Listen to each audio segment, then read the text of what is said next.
Eto mga kababayan, breaking news. Nako, nagkagulo sa Kongreso harapang nilantad lahat ni Kong Marcoleta o BP ni BP Sara. Nako, yan mga kababayan ang ating aalamin at bibigyan ng komento. Mula po ito kay Pinas News Insider. Nasa description po ang full video link ng video ito. Subscribe na po kayo. At kung bago ka pa lang at di pa po nakapag-subscribe sa ating munting channel, please don't forget to subscribe.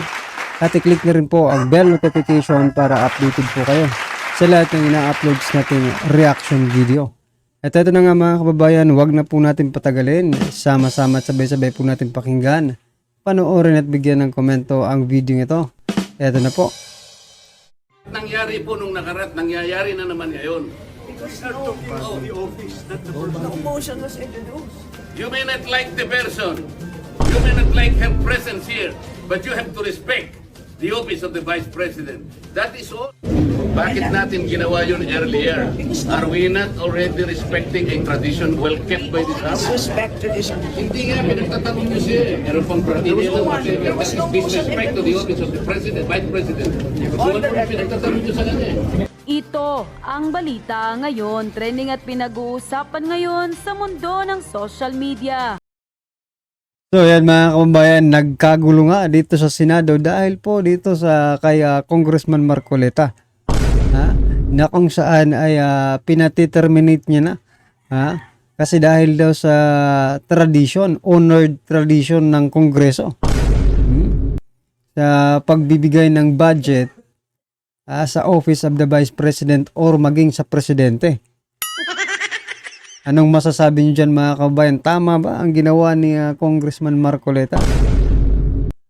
Ang di umano'y balitang, ito ang nakakagulat. Kapapasok lang na balita, isa laban sa lahat. Sagip Party List Congressman Rodante Marcoleta matapang na humarap sa budget briefing hearings of the 2025 proposed budget for the Office of the Vice President at tila harap-harapang binulabog ang Kongreso. Pero bago ang lahat, kung bago ka pa lamang sa aming channel, please huwag kalimutang mag-like, subscribe at i-click ang notification bell para mas maging updated ka pa lalo sa lahat pa ng bagong video na i-upload namin. At eto na nga mga kababayan, matapos ang mahabang diskusyon ni na Representative Rodante Marcoleta, Davao Representative Isidro Ungab at Chairperson Stella Gimbo, nagdesisyon ng committee para magbutuhan sa naging motion ni Representative Kong Marcoleta na ang naging resulta. 3 ang in favor of Office of the Vice President budget termination at 45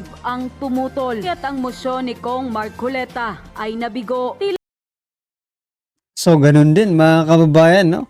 Bigo si Congressman Marcoleta. Dahil nga po ang politics ay numbers game mga kababayan. Kung marami kang tao dyan, no? Kahit nasa tama ka, no? Ang yan ang mahirap mga kababayan eh, kahit nasa tama ka, pero pag marami sila pa rin ang panalo. Diba? For example na lang, example lang natin mga kababayan For example na lang, itong mga hinayutak ng mga congressman na ito ay mag-in favor din pag magkaroon tayo ng prime minister. Di mga kababayan, mababaliwala po yung sambayanan. Kasi sila lang pong nakakapag-decide eh. Let's say, mayroon pong tumututol. For example lang pero dito sa pag nag-uusapan nila, budget po ito ng Office of the Vice President. Ang akin lang, mga kababayan, baka mangyari yan. Diba? Posibleng mangyari na magkaroon po tayo ng Prime Minister pagdating ng panahon. Kasi tingnan nyo, may tumututol na sa tama pero kailangan na kailangan nilang putulin agad. Tila lumalakas ang tensyon sa hanay ng mga miyembro ng Kamara matapos ang parliamentary inquiry ni Representative Rodante Marcoleta sa matagal ng tradisyon ng pagwawakas ng mga proceedings para sa budget deliberation. ng dalawang pinakamataas na opisyal sa bansa. Marcoleta said, "For so long a time, we have kept this tradition in this committee authorized to set aside this tradition." Sinagot ni Gimbo na hindi ipinakilala sa briefing ang motion para wakasan ang proceedings para sa Office of the Vice President budget. Pagkatapos ay tinaas ni Marcoleta ang motion, ngunit pansamantalang nagsuspindi ang pagdinig. Kasunod dito ay tila nagkagulo na sa House of Representatives at tila nanginginig na si Stella Gimbo nang pinaulanan ni Kong Marcoleta ng mga katanungan. Kong Rodante Marcoleta truly made a very good point here. If the FOR afforded parliamentary courtesy to the Office of the President, why cannot they give the same to the Office of the Vice President? You may not like the person, you may not like her. So yan mga kumbayan, isa pa yan mga review natin, no? Kasi yung Office of the President ay tumagal lang ng 15 minutes, no? Tapos may mga kongresista pa na gustong magtanong about sa budget ng presidente pero hindi na po pinatanong. At tinapos na po. Pero bakit dito kayo sa Office of the Vice President, mga kababayan, umabot na ng 2 hearing. Present here, but you have to respect the office of the Vice President, Marcoleta said. Nang lumabas ang balitang ito, ay hindi naman mapigilan na maglabas ng kani-kanilang komento at hinaing ang mga well-known political commentator sa mundo ng social media. At ayon pa sa kanila, that's why ginigipit nila si VP Inday Sara Duterte. They also want to remove the OVP satellite offices dahil ayaw nila na mas marami ang matulungan ng OVP. Gusto nila na within NCR lang ang reach, no assistance for Visayas and Mindanao. Ganyan kakurap ang congressman natin kung hindi mo pa rin maintindihan. Bobo ka talaga. First, Net25, Iglesia ni Cristo owned TV network comes out with a story na walang flood control project. Second, Rodante Marcoleta stand up against the representative by moving to dismiss the deliberation on the OVP budget and openly shouting at them to remind them to respect the OVP. So you cannot tell me the hand of God is not working through the powerful INC right now. Whether or not they are consciously doing this and protecting the Filipinos, or they just doing what's right, things are turning around because more and more people and even powerful organizations are voicing out and taking a stand. Di nyo in-expect, no? Akala nyo kasi kaya nyo bilhin or takutin lahat.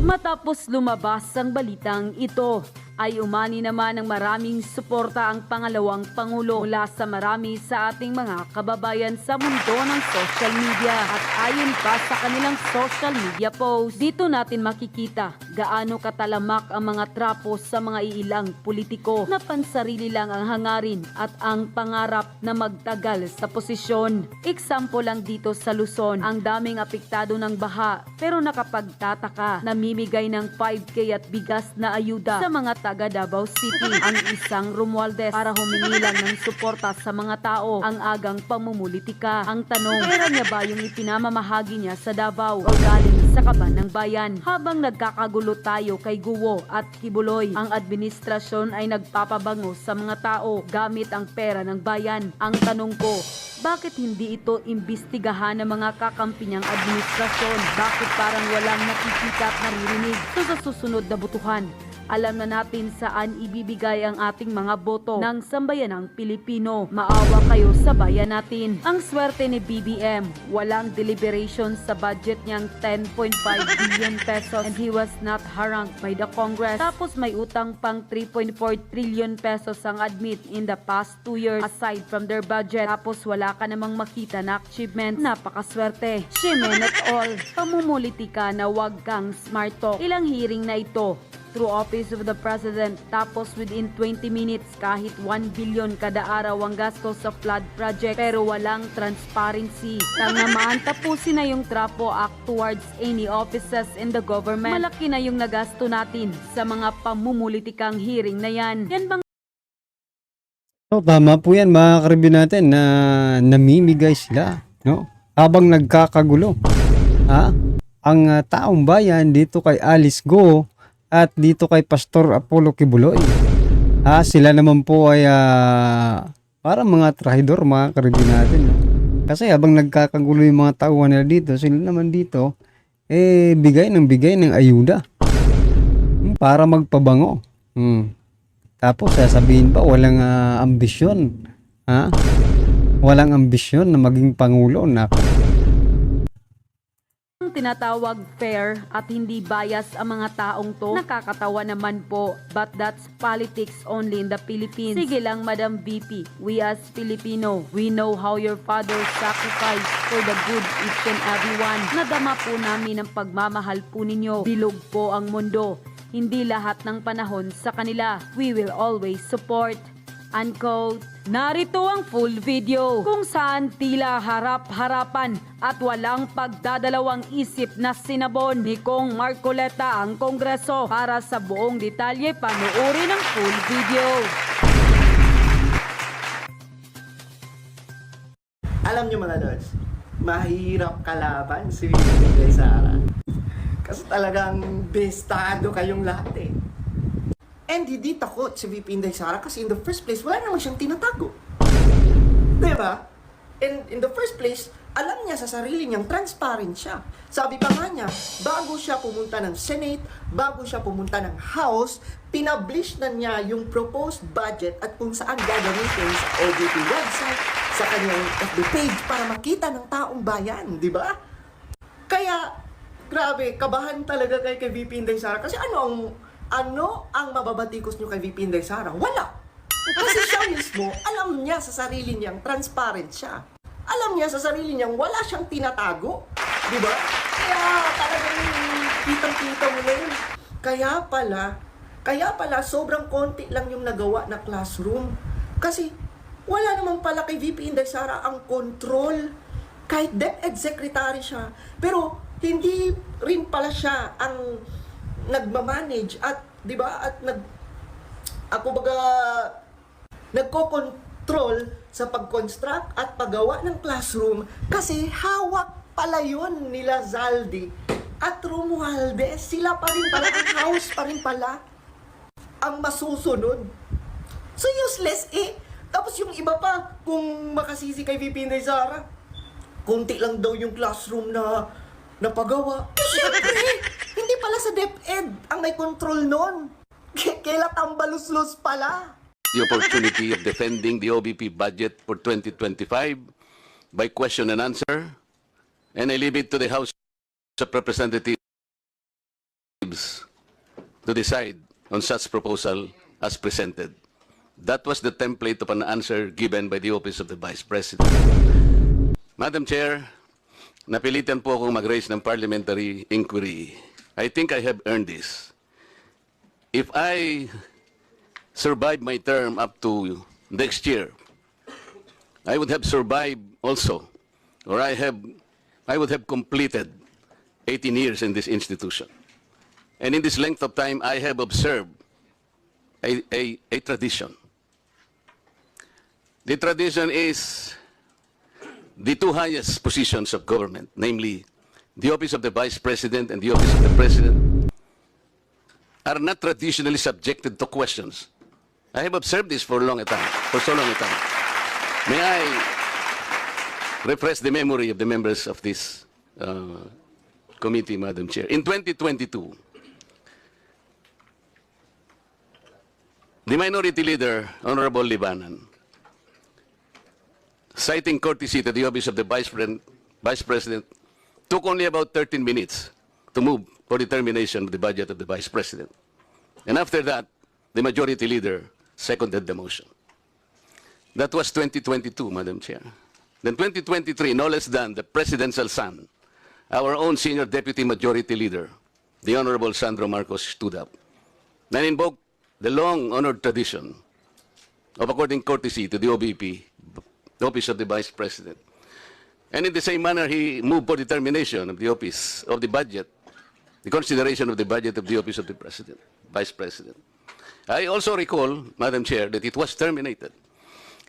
And with the full consternation of Honorable Franz Castro, who then objected, but her objections were never heard until she moved to make up record by way of manifestation her objection. But the committee collectively said, you can no longer do that because there was already a termination of the hearing. This is the time-honored tradition, Madam Chair. For so long a time, we have kept and observed this. We have upheld this tradition. My question is this committee authorized to set aside or discard the tradition? That is the question. Your Honor, such motion was not introduced in the last hearing. I'm now introducing the motion, Madam Chair. I second, Madam Chair. To terminate the consideration of the budget of the Vice President, Madam Chair, on the basis of the long and time-honored tradition, Madam Chair.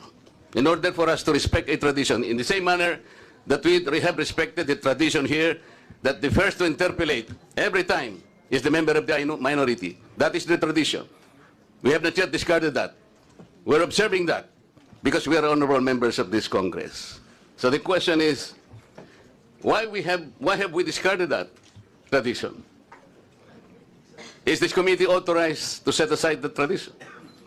If we are not able to do that, Madam Chair, then I honorably, respectfully now move to terminate consideration of the budget of the office of the Vice President, and I so move.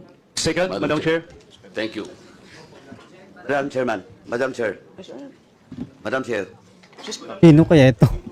Move and second. Session suspended. Si,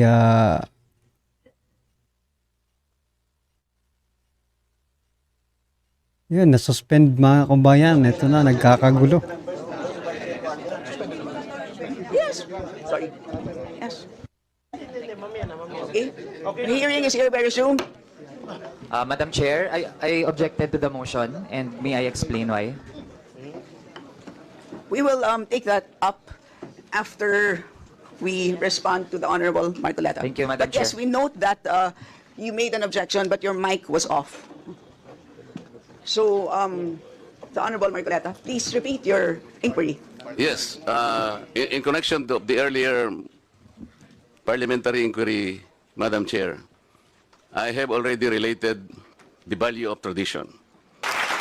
Parliamentary procedures, Madam Chair, grow from or are enriched by traditions, experiences, and precedents collectively gathered by the House of Representatives over years, and the institution keeps them well. That is why, from my entry in 2004 or the 13th Congress until today, I have observed the observance of that well-kept tradition. The two highest positions in government, namely the office of the President and the office of the Vice President, were duly accorded with respect and deference. I have observed that. That's why I have relayed to you earlier, in 2022, the Honorable Libanan, invoking courtesy, took him only 13 minutes to dispose the office of the Vice President. And that was quickly moved, quickly seconded by no less than our majority leader. That was in 2022. I'm not going by record, Madam Chair. 2023, I said, no less than the presidential son, our own senior deputy majority leader, stood up and said that in line with the time-honored tradition of according courtesy to the office of the Vice President, I move to terminate the budget briefing of the OBP. And I can recall the Honorable Castro strongly objected. No, that's in 2023. This is by the record. And she objected, but her objections were rejected by the committee because the committee already terminated the proceedings. And she kept on requesting, Madam Chair, that she makes at least her manifestation. And she was unable to do that because the proceedings were terminated. So that, what I am saying, from 2004, when I entered these halls, these hallowed halls, hanggang punto sa sinasabi kong 2023, we have kept the tradition. Ngayon po, kung ano-ano ng mga tanong ang ginawa, in 2023, 22 minutes. 2022, 13 minutes. Ito po, pinagawayan na po yung budget earlier at ngayon we are about to quarrel again on the budget. Ang tanong ko nga po ngayon, dahil nga po sa nangyayari ngayon sa budget ng Office of the Vice President, And despite her manifestation that she will no longer defend her budget because she forgoed, or sabi niya, I will forgo my opportunity to defend the budget of the OBP for 2025 by way of question and answer, and I will leave to the House of Representatives to decide such proposal as presented.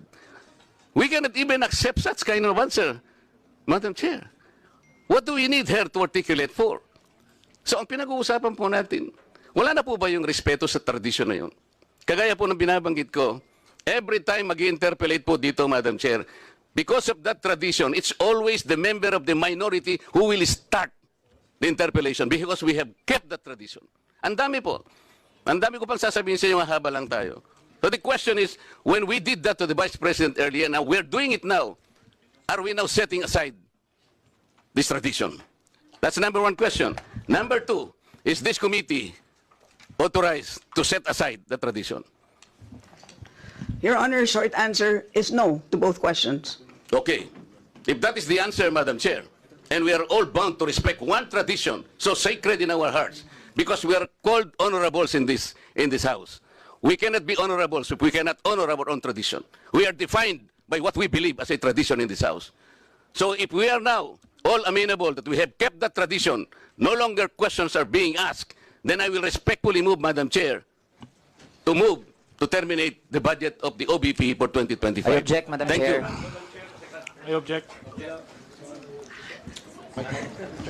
Madam Chair, I There's a object. motion to terminate the budget briefing of the OVP, but there is an objection, so we divide the House. The chair has decided to divide the House. So those Madam Chair, in favor as of the motion, a rule, we usually deliberate those, before we vote. those in favor We deliberate. of the motion, please raise your hand. Those in favor of the motion to terminate the budget briefing of the OVP, please raise your hand.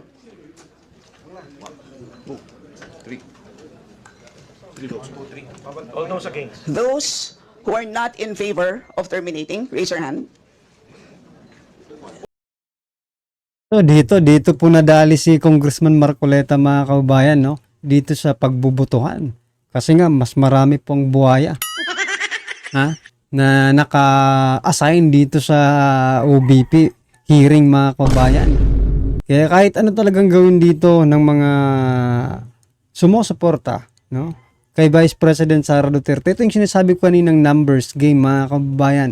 Kahit nasa tama na kayo, as long as marami pong mga buhaya, ang di natin alam kung nasisila, kung nabayaran bang mga ito, di ba? For non-tradition. Okay.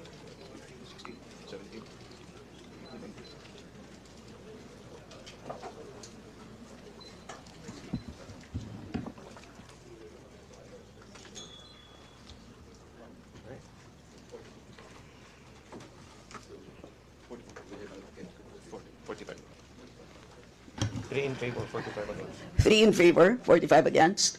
Motion is The motion lost. is Lost. lost.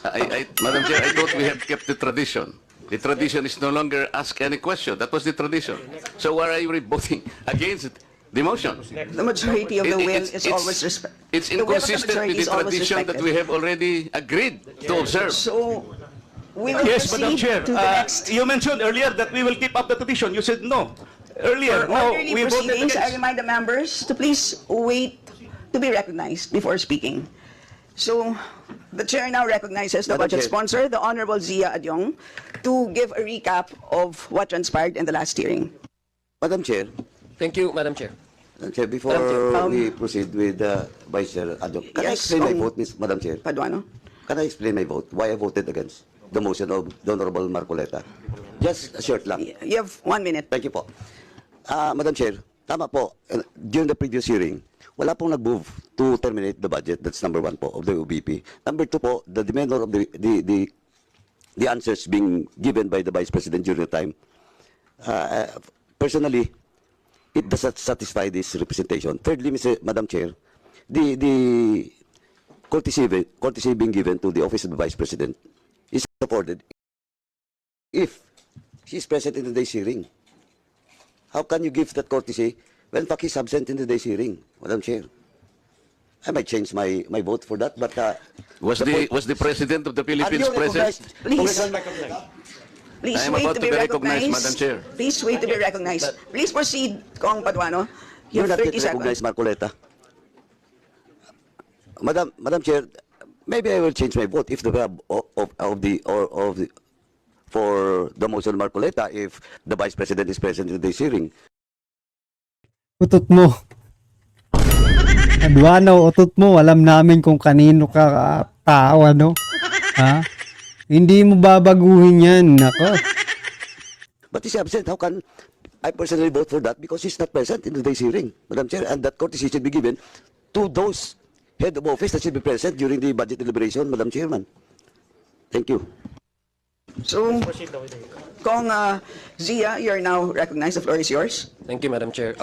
Majority Leader, Representative Manix Dalipe, Committee Chair Saldico, members, honorable members of this committee, Bismillahirrahmanirrahim. Assalamualaikum warahmatullahi Yan, nagkakagulo na yung dalawa. Good morning po sa ating lahat and welcome to the continuation of the budget briefing of the proposed 2025 budget for the Office of the Vice President. Madam Chair, in the previous hearing for fiscal year 2025, the Office of the Vice President proposed a budget of 2,037,305. As of the most recent report, the OVP has an obligation rate of 39.9% for 2024. During the last budget briefing, several So yan mga kababayan, talaga nga hindi nagtagumpay. Si Congressman Marcoleta, mga karibi natin. Well, anyway, ano man po ang inyong reaksyon patungkol po sa video ito, i-comment na po sa baba para at least alam po ng ating mga kababayan ang inyong pong opinion patungkol dito. Alright? Maraming salamat po.